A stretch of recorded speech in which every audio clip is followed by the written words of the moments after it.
કે આખા ભારતમાં મુંબઈ, કોલકાતા, દિલ્હી, બેંગલુરુ, ચેન્નઈ સહિત ઘણા મોટા શહેરો આવેલા છે, પરંતુ તેમાંથી અમદાવાદની જ પસંદગી કેમ કરવામાં આવી? આ સવાલ ચોક્કસ થાય તો તેના પણ ઘણા કારણો છે. સૌથી પહેલાં તો અમદાવાદ પાસે ભારતનું સૌથી આધુનિક રમતગમત ઇન્ફ્રાસ્ટ્રક્ચર છે, જેમાં સરદાર વલ્લભભાઈ પટેલ સ્પોર્ટ્સ એન્કલેવ અને નારણપુરા સ્પોર્ટ્સ કોમ્પ્લેક્સ જેવી આધુનિક સુવિધાઓ છે, જે 2028 સુધીમાં પૂર્ણ થવાની અપેક્ષા છે. આ સુવિધાઓ ઓલિમ્પિક અને કોમનવેલ્થ ગેમ્સ જેવી મોટી ઇવેન્ટ્સ માટે જરૂરી ધોરણોને પૂર્ણ કરે છે.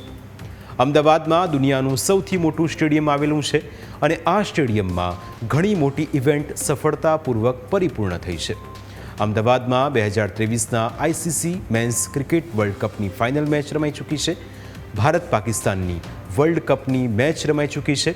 આ ઉપરાંત સંખ્યાબંધ મેચ અહીં રમાઈ ચૂકી છે અને થોડા મહિના પહેલાં જ નરેન્દ્ર મોદી સ્ટેડિયમમાં કોલ્ડ પ્લે કોન્સર્ટ યોજાઈ હતી, જ્યારે તેના પણ પહેલાં ભવ્યાતિભવ્ય નમસ્તે ટ્રમ્પ કાર્યક્રમ યોજાયો હતો.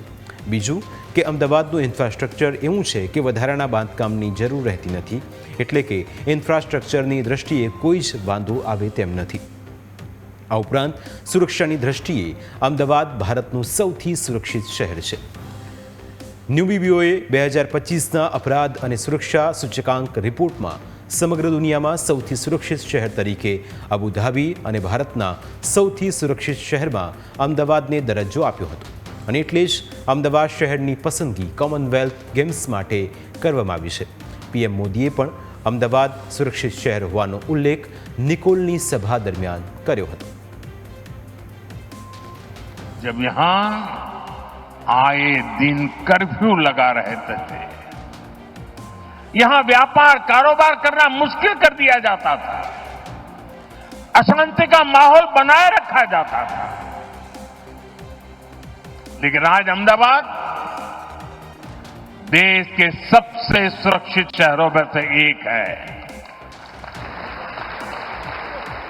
और ये आप सभी ने करके दिखाया है.